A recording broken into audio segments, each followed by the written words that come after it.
Online গেমলিং বা online জুৱা কি এক শেহতীয়া ট্ৰেণ্ড নেকি? এতিয়া কিয় ৰাইজৰ ৰোষত পৰিবলগীয়া হৈছে এইসকল ইউটিউবাৰ্ছ? তেওঁলোকৰ কি সামাজিক দায়বদ্ধতা নাই নেকি? কিয় জুৱাৰ প্ৰচাৰত তেওঁলোক নামিবলগীয়া হৈছে? শেহতীয়াকৈ 8জনকৈ ইউটিউবাৰ্ছে অনলাইন জুৱা খেলৰ প্ৰমোচন কৰাৰ বাবে ৰাইজৰ ৰোষত পৰিছে। এনেকৈ বহু উদাহৰণ আছে। কিন্তু এইসকল লোকে কিয় ভাবি চোৱা নাই যে অনলাইন জুৱাই এটা প্ৰজন্মক ধ্বংসৰ মুখলৈ ঠেলি দিব পাৰে?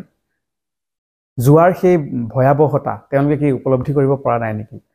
আমি যদি আমাৰ অঞ্চলটোলৈকে চাওঁ, এনেকুৱা বহু উদাহৰণ চাগে আমাৰ নিশ্চয় থাকিব যে জুৱাই কিদৰে এজন মানুহক সৰ্বশান্ত কৰি পেলাইছে, নিশেষ কৰি পেলাইছে, তেনেকুৱা উদাহৰণ হয়তো বহুত থাকিব। আচলতে ই এক সামাজিক ব্যাধি। প্ৰথমতে এজন লোকে কেইটকামান ইনভেষ্ট কৰি দিব, তাৰপিছত অলপমান লাভ হোৱা দেখিব, তাৰপিছত তেওঁ বহুত টকা ইনভেষ্ট কৰি দিব লোভত পৰি, আৰু তেওঁ শেষত সৰ্বশান্ত হৈ পৰিব। এনেকুৱা উদাহৰণ আছে। আপোনালোকেও চাগে জানে যে এজন জুৱাৰীয়ে নিজৰ জুৱাৰ বাবে নিজৰ পত্নীৰ আ অলংকাৰটো হাত দিবলৈ কুণ্ঠাবোধ কৰা নাছিল। এনেধৰণৰ উদাহৰণো আছে। আৰু এই জুৱাৰে এতিয়া প্ৰচাৰত নামিছে এইসকল কণ্টেণ্ট ক্ৰিয়েটৰ। শেহতীয়াকৈ বহু গৱেষণামূলক সংস্থাই ভাৰতবৰ্ষত এই বাঢ়ি অহা অনলাইন গেমলিঙৰ প্ৰৱণতাৰ সম্পৰ্কত বহু সতৰ্কবাণী শুনাই থৈছে। তথ্য অনুসৰি ভাৰতবৰ্ষত 80% পৰ্যন্ত বাঢ়ি গৈছে অনলাইন জুৱাৰ প্ৰৱণতা। ঠিক সেইদৰে আৰু কিছুমান বহু উদাহৰণ আছে। এই উদাহৰণকেইটা আমি আপোনালোকক শ্বেয়াৰ কৰি দিব বিচাৰিছোঁ। এটা বাতৰি আহিছিল 2024 চনৰ 11 মাৰ্চ তাৰিখে। এটা অনলাইন জুৱাই এজন মানুহক ছুইচাইড কৰিবলৈ বাধ্য কৰাই দিয়াৰ নিচিনা অৱস্থা হৈছিলে। এই সবিস্তাৰে বাতৰিটো প্ৰকাশ কৰা হৈছিলে।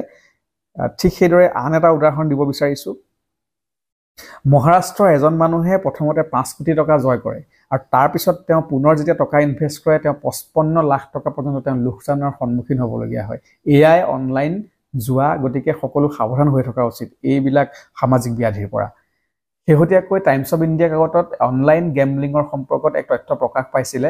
তাত তেওঁলোকে উল্লেখ কৰিছিল যে নৱপ্ৰজন্মক কিদৰে ই ধ্বংসৰ মুখলৈ নি আছে, লগতে ই এক মানসিক ৰোগৰ দৰে হৈ পৰিছে। তেওঁলোকে প্ৰবন্ধটোত প্ৰকাশ কৰিছিল যে অনলাইন গেমলিং একাংশৰ বাবে সহজ মানি অৰ্থাৎ ইজি মানিৰ এক উৎস হৈ পৰিছিল। লগতে ই এক মনোৰঞ্জনৰ আহিলা ৰূপেও বহুতে ব্যৱহাৰ কৰিছিল। আৰু ইয়াৰে সুবিধা লৈ বহু ফ্ৰডে তেওঁলোকক লাহে লাহে ধ্বংসৰ মুখলৈ ঠেলি দিছিল।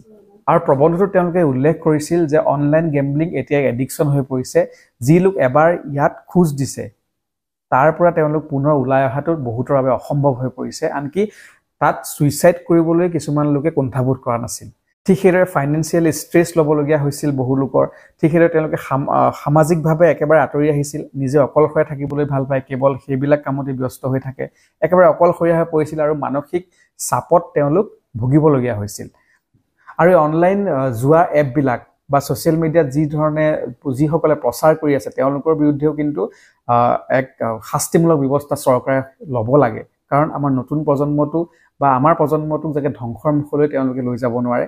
ঠিক সেইদৰে কঠোৰৰ পৰা কঠোৰ আইন বলবৎ কৰি এই ব্যৱস্থাটো ভাৰতবৰ্ষৰ পৰা সমূলি নাইকিয়া কৰি দিয়াৰ ব্যৱস্থা কৰিব লাগে। শেহতীয়াকৈ বিষয়টোৱে চৰ্চা লাভ কৰিছে, গতিকে আমি ইয়াৰ কথা পাতিছোঁ। সেই কথা আচলতে কেতিয়াও হ'ব নোৱাৰে।